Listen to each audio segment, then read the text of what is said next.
അസ്സലാമു അലൈക യാ നൂറസ്സബാഹി. ബിസ്മില്ലാഹിർ റഹ്മാനിർ വസ്സലാത്തു വസ്സലാമു അലാ റസൂലില്ലാഹ് വഅലാ ആലിഹി വസ്വഹ്ബിഹി അജ്മഈൻ. അമ്മാ ബഅദ്.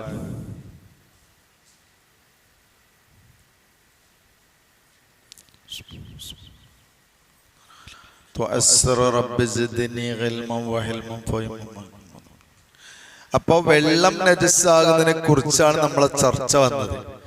അപ്പൊ വെള്ളത്തില് ജീവികൾ വീണാലുള്ള ഹുക്കുമുകളൊക്കെ പറഞ്ഞു. ജീവനുള്ള വസ്തു വെള്ളത്തിൽ വീണാൽ അതുകൊണ്ട് പ്രശ്നങ്ങളില്ല എന്നാണ് ഇപ്പൊ നമ്മൾ ലാസ്റ്റ് പറഞ്ഞു വെച്ചത്. വല അഥർലി ത്വറഹിൽ ഹയ്യ്, അതില് പേജ് കണ്ടിട്ടുണ്ടാവില്ല അല്ലേ? ഈ പേജിന്റെ ആദ്യം, അതെ 9-ാം പേജ്, 9-ാം പേജിന്റെ ആദ്യം തുടക്കാണ്. വഖ്താറ കതീറൂന മിൻ അയിമ്മത്തിന എന്നാണ് ഇനി പറയാനുള്ളത്. അതിന്റെ മുമ്പാണ് ഞാൻ ഇപ്പൊ ഈ പറയുന്നത്. അപ്പോ ജീവനുള്ള വസ്തുവിനെ ഇട്ടതിൽ പ്രശ്നമില്ല, ഇട്ടാലും കുഴപ്പമില്ല, ചാടിയാലും കുഴപ്പമില്ല. അപ്പൊ പാമ്പ് കിണറ്റിക്കാണ്ട് വീണ് പാളച്ചെടുത്ത് അല്ലെങ്കിൽ കൊട്ടച്ചെടുത്ത് പാമ്പാണ്ട് അല്ലെങ്കിൽ ചുമരവും കൂടിയാണ് കേറിപ്പോയി. എന്നാ അതുകൊണ്ട് പ്രശ്നമൊന്നുമില്ല. മനസ്സിലാണ്ടോ? ചാടി ചത്തിനെ കുറിച്ചൊക്കെ കഴിഞ്ഞ ആഴ്ച പറഞ്ഞു, ഇനിയും പറയില്ല, അത് പറഞ്ഞു പോയി. അതാ ഇനി അതല്ല പറയണത്. ഇനിയിപ്പോ പറഞ്ഞത് എന്താ? നമ്മൾ ഇതുവരെ പറഞ്ഞത് നല്ല ശ്രദ്ധിക്കണം, 2 കുല്ലത്തിൽ താഴെയുള്ള വെള്ളത്തിൽ നജസ് ചേർന്നാൽ തന്നെ അത് നജസായി, പകർച്ചയാകണം എന്നില്ല. 2 കുല്ലത്തിൽ താഴെയുള്ള വെള്ളം അഥവാ ഒന്നുകൂടി പറഞ്ഞാൽ 200 ലിറ്ററിൽ താഴെയുള്ള വെള്ളത്തില് നജസ് വീണ, പൊറുക്കപ്പെടാത്ത നജസ് വീണാൽ തന്നെ ആ വെള്ളം നജസായി. 200 ലിറ്ററിൽ മീതുള്ള വെള്ളത്തിൽ നജസ് വീഴുകയും അല്പമെങ്കിലും പകർച്ചയാവുകയും ചെയ്താലും അത് നജസായി എന്നാണ് നമ്മൾ പറഞ്ഞത്. ഇത് ശാഫി മദ്ഹബിന്റെ പ്രബലമായ അഭിപ്രായമാണ്. ഇനി മാലിക്കി മദ്ഹബിന്റെ അഭിപ്രായത്തെ നമ്മളെ മദ്ഹബിലുള്ള ഒരുപാട് പണ്ഡിതന്മാർ സെലക്ട് ചെയ്തിട്ടുണ്ട്. എന്താണത്? വെള്ളം എന്ന നിലയിൽ കുറച്ചായാലും തോനെയായാലും നജസാകൂല, പകർച്ച തന്നെ വേണം. ഇത് പറയുമ്പോ വിഷയം പറയാതിരിക്കാൻ പറ്റില്ല വെച്ചിട്ടാ, മനസ്സിലാവുണ്ടോ? അപ്പോ 2 കുല്ലത്തിൽ താഴെയാണെങ്കിലും 2 കുല്ലത്തിൽ മീതെയാണെങ്കിലും പകർച്ച ഉണ്ടോ, നജസായി. അപ്പൊ 200 ലിറ്റർ 200ന്റെ പുറത്തുനിന്ന് ചിന്തിക്കേണ്ട ആവശ്യമില്ല. അതാ വഖ്താറ കതീറൂന മിൻ അയിമ്മത്തിന, നമ്മുടെ ഇമാമുമാരിൽ നിന്നുള്ള ഒരുപാട് പണ്ഡിതന്മാര് പ്രബലമാക്കിയിരിക്കുന്നു മദ്ഹബ മാലിക് റഹിമഹുല്ലാഹ്. ഇമാം ദാരുൽ ഹിജ്റയാണ് മാലിക് ഇബ്നു അനസ് റളിയല്ലാഹു അൻഹു. ബഖീറ അവിടെ കിടക്കുന്നുണ്ട്. അല്ലാഹു അവിടെ ഒരു ദർജ ഉയർത്തട്ടെ, നമുക്കൊക്കെ അവിടെ പോകണം. അല്ലാഹു തൗഫീഖ് ചെയ്യട്ടെ. അപ്പോ അവരുടെ മദ്ഹബ് എന്താ? മദ്ഹബ് അന്നൽ മാ ലാ യൻജുസു മുത്ലഖൻ, നിരുപാധികം വെള്ളം നജസാകൂല, അഥവാ ഇല്ലാ ബിത്തഗയ്യുരി, പകർച്ച ഉണ്ടായിരിക്കണം. അപ്പൊ നീ വെള്ളത്തിൽ നജസാണ് വീണു, അപ്പൊ തന്നെ നമ്മൾ എടുത്തിട്ടു, പ്രശ്നമില്ല. ഒരു ബക്കറ്റ് വെള്ളത്തിലേക്ക് എന്തെങ്കിലും നജസാണ് വീണു, അത് അപ്പൊ തന്നെ എടുത്തു, പകർച്ച ഒന്നും ആയിട്ടില്ല, എന്നാ കുഴപ്പമില്ല എന്നപ്പ പറഞ്ഞത്. നമ്മൾ നേരത്തെ പറഞ്ഞത് കഴിഞ്ഞു എന്റെ കഥ എന്നാണ് കേട്ടോ. പിന്നെ അത് കഴിഞ്ഞു. ഇനി പറയട്ടെ, നമ്മളിപ്പോ കൊണ്ടുവന്ന് വെച്ച വെള്ളം പിന്നെ നിൽക്കുന്നതാണെങ്കിൽ, അപ്പൊ ഒലിക്കണ വെള്ളമാണെങ്കിൽ നജസാവണ ഇപ്പൊ എങ്ങനെയാ നമ്മൾ തീരുമാനിക്കുക? വെള്ളം ഇങ്ങനെ ഒഴുകുന്നുണ്ട്, ഈ ഒഴുകണ വെള്ളം നജസാവൂലേ? മനസ്സിലായില്ല? ഇപ്പൊ ദ്രാവക നജസായിക്കാണ്ട് പാർന്നു. നമ്മൾ നേരത്തെ പറഞ്ഞത് ഉറച്ച നജസാണെങ്കിൽ അതിലേക്ക് വീണീന്റെ അടുത്തൊന്നും ഒന്നും അതിന് കുഴപ്പമൊന്നുമില്ല എന്ന് പറഞ്ഞല്ലോ കഴിഞ്ഞ ക്ലാസ്സിലെ. ഇനി ഒലിക്കണേണ് മൂത്രം കൊണ്ടുവന്ന് അല്ലെങ്കിൽ രക്തം കൊണ്ടുവന്ന് വെള്ളത്തിൽ കണ്ട് ഒഴിച്ചു, അത് അങ്ങോട്ട് കലങ്ങിയാണ്ട് പോന്നു, എന്നാ അതിന് നമുക്ക് ഒതുക്കാൻ പറ്റുമോ? അപ്പോ വെള്ളം നജസാകണ വിഷയത്തിൽ ഒലിക്കണ വെള്ളം നിൽക്കണ വെള്ളം എന്ന് പറയാനില്ല. നജസായ ഭാഗം ഇങ്ങനെ ഒലിച്ചു പോകണൊക്കെ നജസ് തന്നെയാണ്.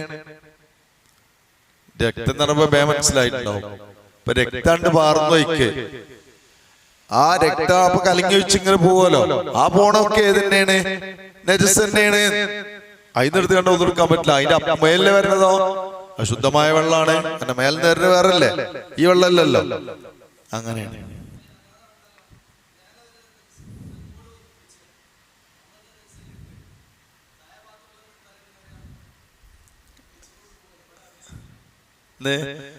അല്ല, ആ പോകുന്ന സ്ഥലത്തല്ലേ പ്രശ്നമുള്ളൂ.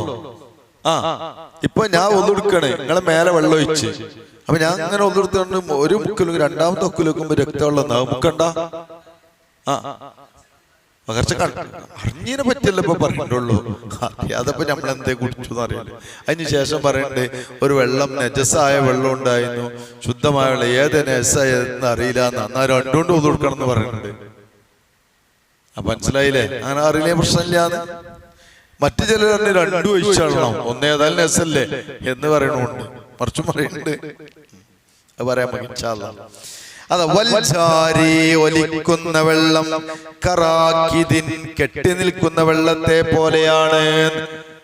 അപ്പൊ ആ നജസ് കലങ്ങിയ അഥവാ പകർച്ച വന്ന ആ വെള്ളം അത് നജസ് തന്നെയാണ്, ബാക്കിയുള്ള ശുദ്ധവുമാണ്.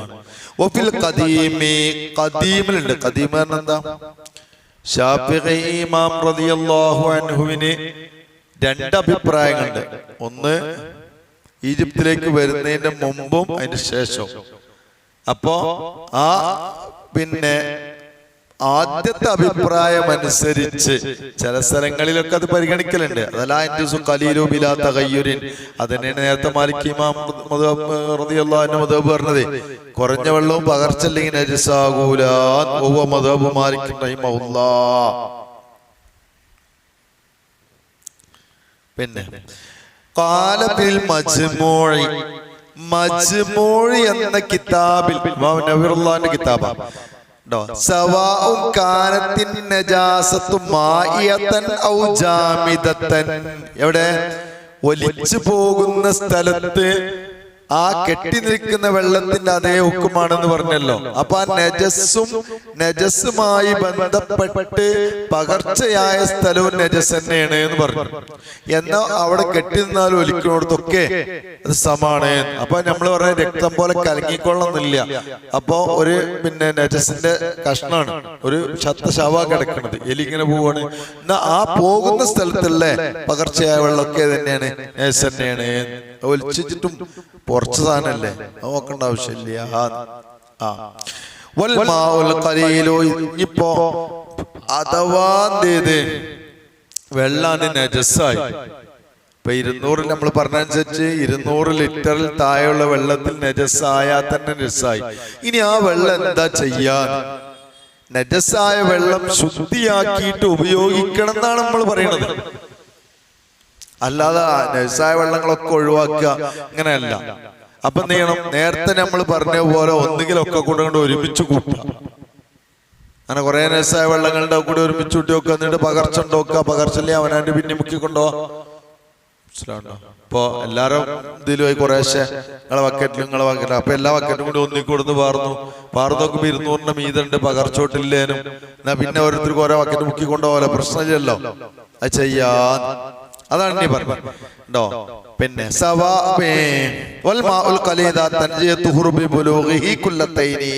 അത് 2 കൊല്ലത്തെത്തിയാൽ അത് ശുദ്ധിയാകും, പകർച്ചല്ലേനും.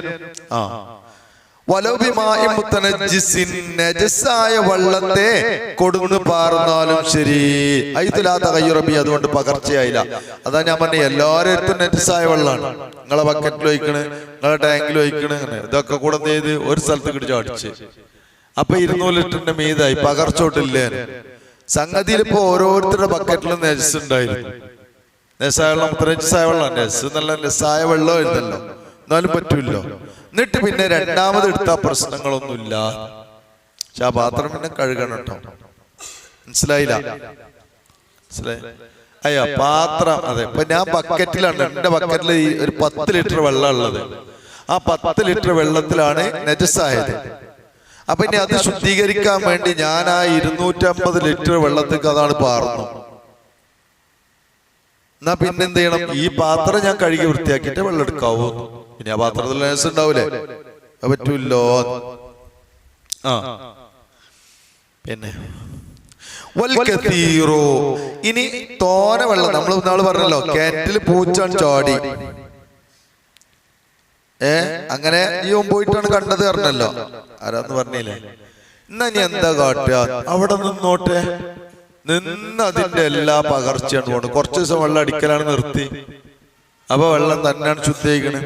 അല്ലെങ്കിൽ കുറച്ച് വെള്ളമായി നിങ്ങോട്ട് കോരി ഒഴിവാക്കി മോട്ടർ വെച്ചിട്ട്, അല്ലെങ്കിൽ കുറച്ചും കൂടി വെള്ളം കണ്ട് അടിച്ചു. സൗകര്യത്തിനനുസരിച്ച് ചെയ്യാ. 3 ചെയ്താലും ശുദ്ധമാവും. പിന്നെ അടിച്ചു വാർക്കുമ്പോ ശ്രദ്ധിക്കേണ്ടത് 2 കൊല്ലത്തിന്റെ താഴോട്ട് പോകണ്ടോന്ന് ശ്രദ്ധിച്ചാൽ മതി. ഇപ്പൊ കിണർ നിറഞ്ഞേക്കണം, കാരണം നമ്മൾ ജാതി വിഷയങ്ങളൊന്നുമില്ല. എന്നാലും നമുക്ക് തൃപ്തിയാവണ എന്ത് വേണ്ടി വരും? ഫുള്ളായിട്ട് അതെ, പകർച്ചല്ലെങ്കിൽ പ്രശ്നമില്ല എന്നാണല്ലോ. അതാ ഞാൻ പറഞ്ഞത്, നമുക്ക് തൃപ്തിയാവില്ല. അപ്പം എന്ത് ചെയ്യണം? എത്ര വലിയ കിണറാണ് അടിച്ചു വാർക്ക തന്നെയാണ് കാരണം നമ്മൾ ചെയ്യാ. സംഗതി ഇപ്പൊ ശുദ്ധിയാവാൻ അതിന്റെ ആവശ്യമില്ല.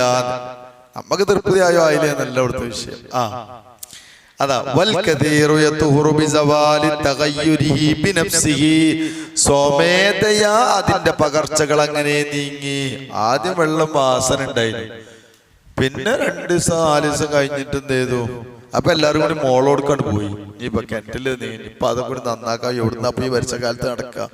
അങ്ങനെ ഒരാഴ്ച കഴിഞ്ഞിട്ട് വന്ന് നോക്കുമ്പോ വെള്ളത്തിന് വാസനയില്ല, ഒന്നുമില്ല, എല്ലാം ക്ലിയർ ആയി. എന്നാ അത് മതി.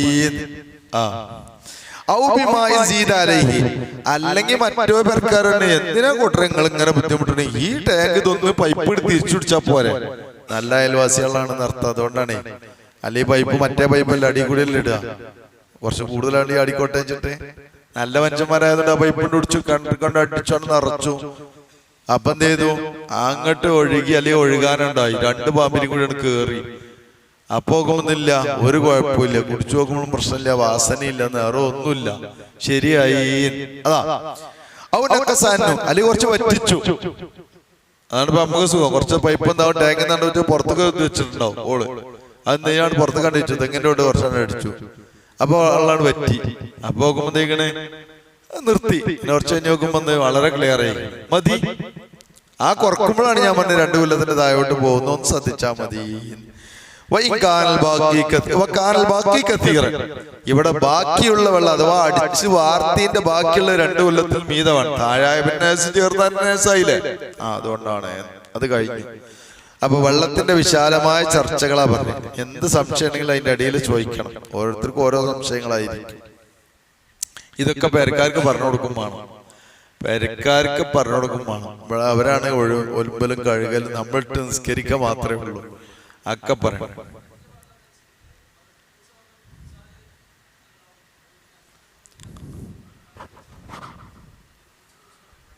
കുടിച്ചു പോയിക്കോട്ടെ.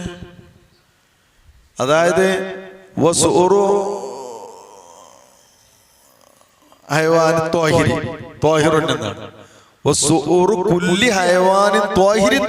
എന്നാണ് ശുദ്ധമായ ജീവി കുടിച്ചതിന്റെ ബാക്കിയും ശുദ്ധിയാണ്.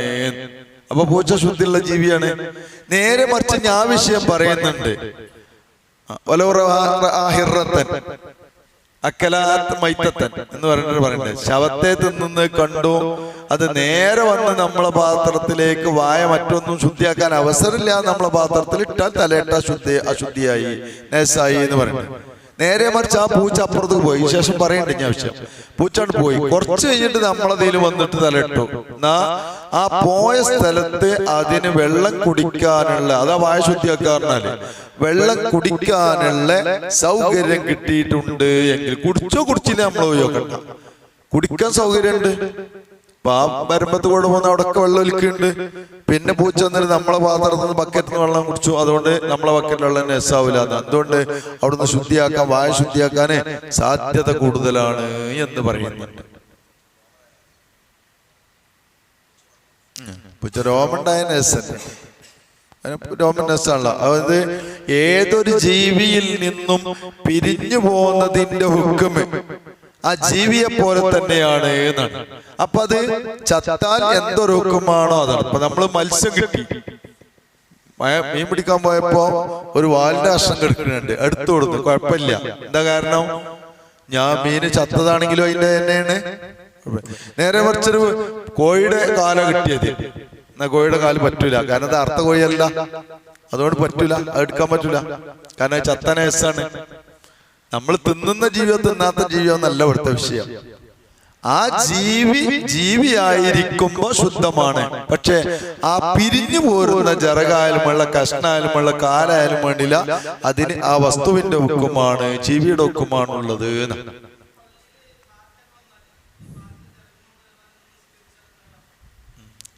പാറ്റയുടെ നീക്കം ചെയ്യൽ ബുദ്ധിമുട്ടായോടത്ത് അതിന് അഫുണ്ട് എന്ന് പറയുന്നുണ്ട്. പല്ലിയുടെ കാട്ടം അങ്ങനെയുള്ള വിഷയങ്ങളിലൊക്കെ പറയുന്നുണ്ട് അഫുണ്ട്. മനഃപൂർവ്വം ചവിട്ടാൻ പാടില്ല, മനഃപൂർവ്വം അതിൽ നിൽക്കാൻ പാടില്ല, അങ്ങനെയൊക്കെ. ഇനി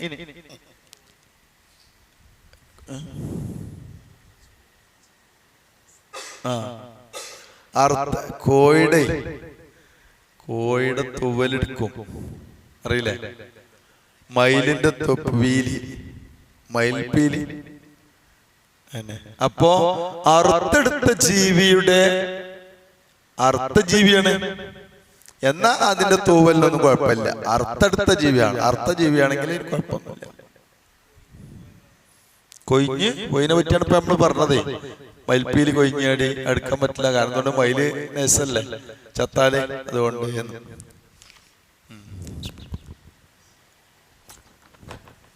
പിന്നെ അത് കഴിഞ്ഞു. ഇനി പൊതുവിൽ ഒന്നാമത്തെ ഷർത്താണ് നമ്മൾ പറഞ്ഞത്. ഒന്നാമത്തെ ഷർത്ത് എന്താ പറയുന്നത്? വെള്ളം ശുദ്ധമായിരിക്കുക എന്ന. അശുദ്ധികളിൽ നിന്ന് ശുദ്ധിയാവുക, അശുദ്ധികളിൽ നിന്ന് ശുദ്ധിയാവുക. ആ ശുദ്ധിയാവാന് ഉളൂ ചെയ്യണം എന്നാണ്. ഉളൂ കുളി എന്ന് ശുദ്ധിയാവും. ഉളൂവിന്റെ ഒന്നാമത്തെ ഷർത്താണ് എന്ത് പറയുന്നത്? വെള്ളം ശുദ്ധമായിരിക്കണം എന്ന്.